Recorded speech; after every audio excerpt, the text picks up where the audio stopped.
Hi, I'm Arthur. And I'm Therese Vasquez, or you can call me MTV. With it being kind of tough out there, we've made a few adjustments from our regular live TV show to bring you something a little different. That's right, but we're still bringing you some great documentary stories that make you stay at home more enjoyable. From gaming the virtual world to taming a frozen one, this is The Journal.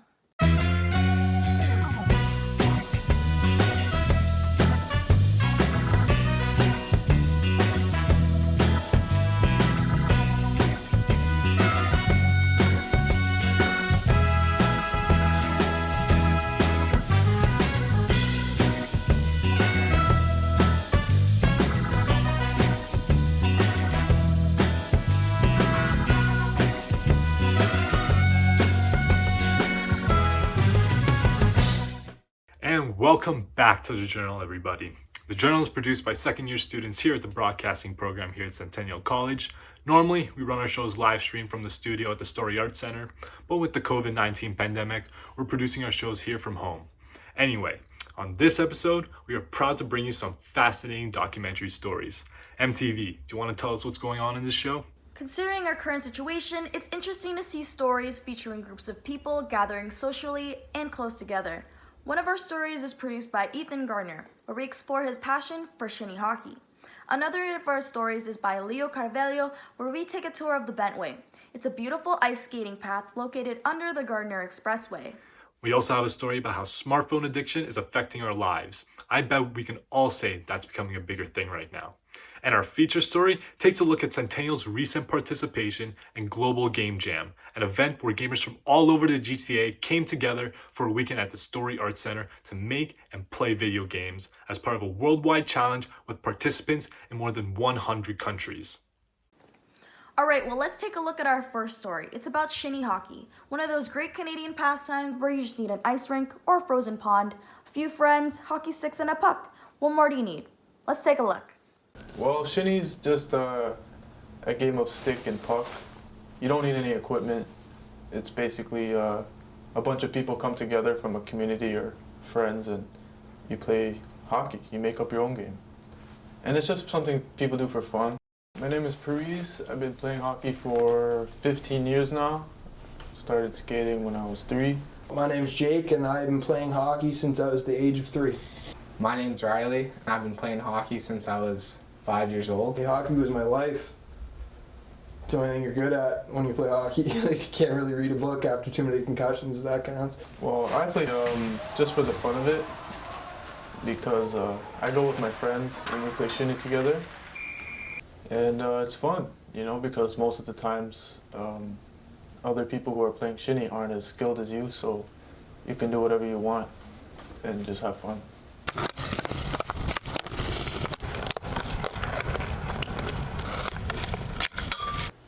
Hockey used to mean a lot to me when I was growing up because it was my favorite sport to play, and it was like my favorite thing to do whenever I had extra time to do anything. But as of right now, hockey doesn't mean as much to me as it did when I was growing up. Well, the game of hockey, it means a lot to me because I've been playing my whole life. And my dad played, so that's what he got me into it. And then it's just always been around since I was born. Well, my favorite moments and probably the biggest moments, I've won a couple tournaments through the years and stuff like that, but nothing beats the first game of the season. First game means everything. It's the start of a new season, it's on a different level of pumped up. Your adrenaline's already pumping before you even jump on the ice. Sometime when I was 15 or 16, my first girlfriend came to my games and I used to score a lot of hat tricks. A hat trick is you score three goals in a game. So I think that was probably the best moment. I used to play Shinny myself, so that makes me really want to get back into it. Next winter for sure. Hockey is an art form, and Shinny is a perfect way to rid yourself of feeling isolated. That was an ice pun. MTV, have you ever played Shinny? Very funny, Arthur, but no, I actually haven't. I don't know how to skate, but it looks fun. Anyways, our next story is about Toronto's public space under the Gardiner Expressway. It features everything from massive art installations to ice skating, which is what our producer Leo went to check out this past February. Here is the Bentway.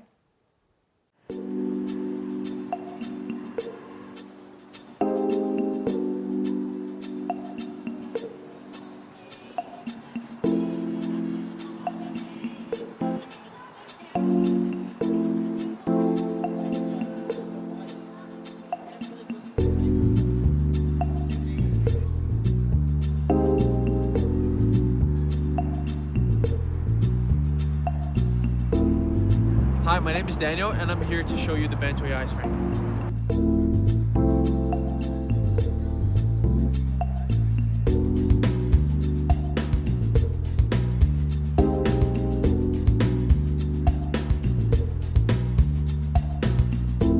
So let's take a quick peek.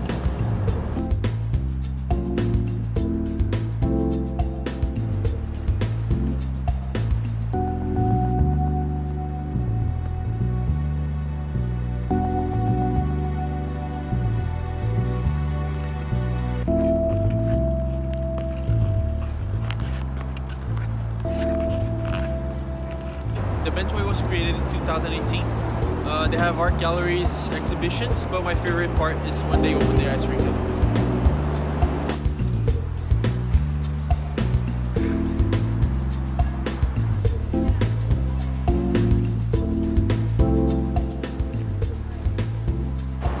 One curious thing is that the Bentway is located underneath the Gardiner Expressway, so most of the people that pass by don't even know that the place is there. So this is really cool.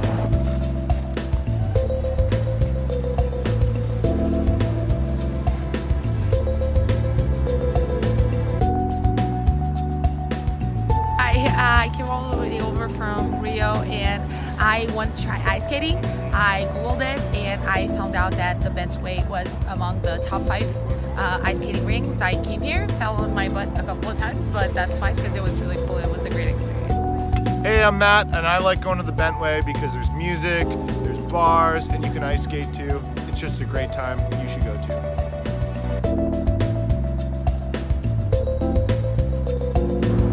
See you next time. Kinda makes me wish for winter again, but now I know what to do next winter. Okay, be sure to stick around for our feature story later because it'll be about Centennial hosting the Global Game Jam at the Story Arts campus. I was one of the producers, and let me just say, it was a great opportunity to see how close-knit the gaming community really is. Yeah, for sure. I'm planning on it. But in the meantime, let's get on to our next story. In this crazy time that we're living through right now, we are all dependent on communicating through technology. So it's interesting to take a look back on how cell phones have especially been both good and bad in the way that they're used in education. Let's take a look. The advent of smartphone technology and all of the many myriad of significant details that a smartphone can do and can cover.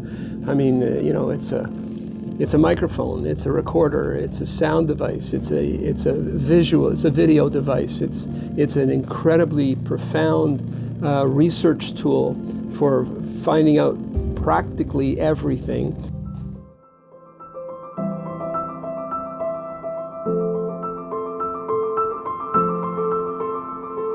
Oh yeah, I think that my classmates are on their phones. Like, there's not a day goes by where I don't see someone on their phone during a class, so yeah, for sure.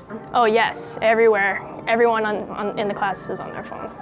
I feel like it's just a common thing just to have your phone near you, whether that's like taking notes on your phone or just, while nothing important you feel like is going on, just to use it. My name is Sheldon Reisler, and I'm on the faculty of the Broadcasting, Radio, Television, Film, and Digital Media program at Centennial College, and got onto full-time faculty in 2002, so I have been at it for 18 years. Attention span and preferences for what they want to focus on and listen to and hear about and contribute to has changed pretty significantly, because I could get up there, it's like my job as a professor is to some extent a bit of a stand-up routine. I like it to be informative, I like it to be thought-provoking, I like it to be challenging, I like it to be funny. Yes, I find it that for sure people are always on their phones while people are teaching in class. A lot of the times people just take out their phones automatically, and it's kind of just like an autopilot, like you just reach for your phone, like someone's messaging me right now, and I kind of had the urge. Yes, definitely. My classmates are on their phones in class pretty often. I don't think so, because generally our classes are fun and people are paying attention to their teachers and lesson. We have to. So they're not on their phones, but sometimes when the things get boring, but it doesn't happen all the time, they're on their phones generally.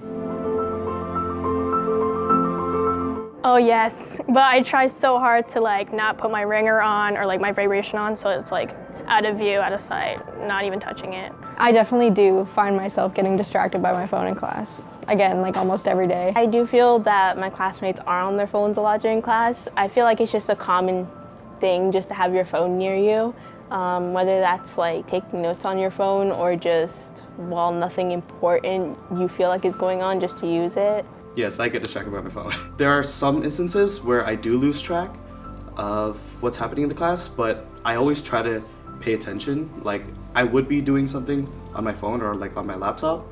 For sure, you know, sometimes the lecturer kind of gets stuck on a topic for a while, and I'll get a little distracted, and I'll pull out my phone, and then, you know, I'm just on there for a little bit, and when I get distracted in class, I'll usually scroll through Twitter or through Instagram. It'll keep me entertained while I got a little bored. Not actually. I just get what I wanted, then that's it.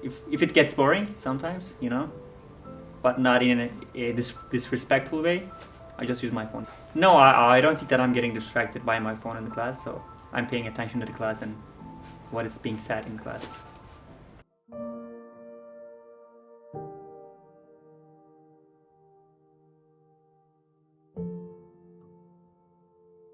Is it easier now to get an A than it used to be? And I would have to say, to some extent it is, because there's such a huge volume of information available out there, but it's up to the student to pick and choose what is valuable and what is, you know, current to the objective of what the student is trying to present or trying to pitch or trying to share by ways of ideas, or the ways in which they produce and direct, or the way that they film, or the way that they gather audio, or the way that they do anything like you guys are doing here.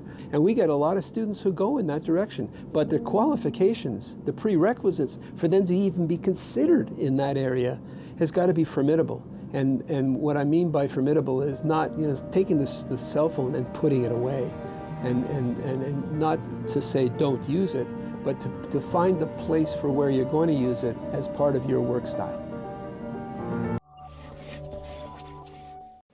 I know that as things move forward with this epidemic, I'm going to be more and more dependent on this. I guess we all need to take a break once in a while and go for a walk or something. But be careful, at a distance. Yeah, I will for sure. Our final doc in some ways features something we've taken for granted. Up until now, we've been able to get together, do things, go places, like a concert or meet at a friend's house. So seeing a whole lot of gamers get together in person shouldn't seem so strange. Right, and back when we shot this story, we were really just happy to be there and see the gaming community come together and create something special. The Global Game Jam involves participants from hundreds of locations around the world. It aims to create new friendships and overall socialize within those in the gaming community, all while making fun and creative games. So let's check it out. Here is Global Game Jam. 1, 2, 3. Welcome to Centennial Global Game Jam in Toronto, Canada. Woo!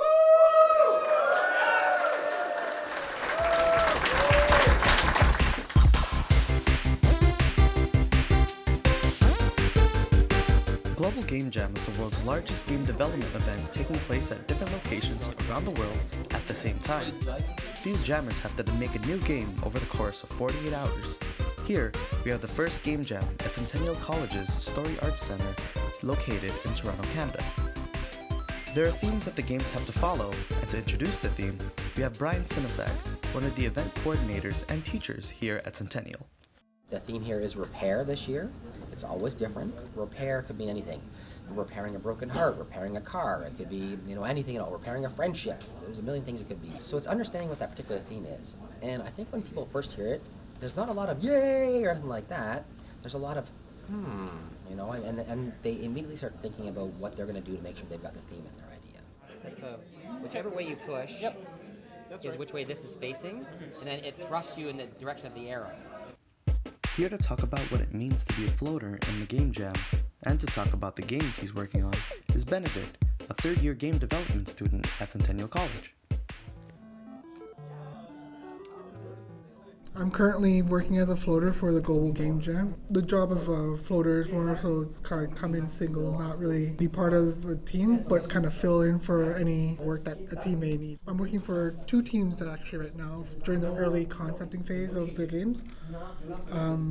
One of them's kind of like a space survival, heavily reliant on cooperative play. One player is more of like a gunner. He's tasked to kind of defend the ship from receiving damage. Hi, I'm Andreas Kotby. I'm part of Team Drop Dead. So when I got here, they'd already been talking about puns and repair, pair. That led to one thing. I think the game is called Garden of Despair. It's become like a fruits versus vegetables sort of. Right now we're working on a reverse tower defense sort of concept for a game. The first day is in some ways the craziest day. So that's when everybody then gets going, starts making their games, making their plans, their designs, because the theme has been revealed. So the thing that everybody's building around is finally like, they get to know. And so there's an element of surprise and panic as all the teams are like, okay, how the hell do we integrate this? I don't know, to say sort of how it's been, smooth. The jammers are invited to explore new tools, trying on new roles in development, and testing their skills to get the job done in such a short period of time. The ship is customized with 3 engines that pivot along each corner of the triangular chassis of the ship that will pretty much like control the direction. Now, when these guys home in on the main character or the base that they're attacking, these engines will pivot and start rotating around the ship, kind of like a ninja stick.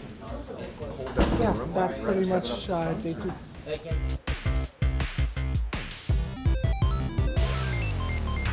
I think with any of these jams, what I look forward to the most is seeing the way people have interpreted the theme. It's always different, and no one has the same idea. So I'm always so excited to see what comes out of these, and it's so inspirational to see how different we all think and what we could get done in such a short period of time. Got it. Oh, there's 2 enemies over there. Yes. Help me. That was Centennial Global Game Jam 2020. I think it was pretty fun. It was fantastic. The arcade's open. Come on, take a look. This is the first time that we've run one of these events at Centennial, so the most exciting thing for me is going to be seeing how much fun everybody's having. For the 2020 Global Game Jam, there were 934 locations in 118 countries that created over 9,500 games. We want to keep on doing this, and we're going to keep inviting you guys back. So let us know what we did right, what we did wrong, and we'll just keep getting better. Okay? All right, thanks a lot, guys.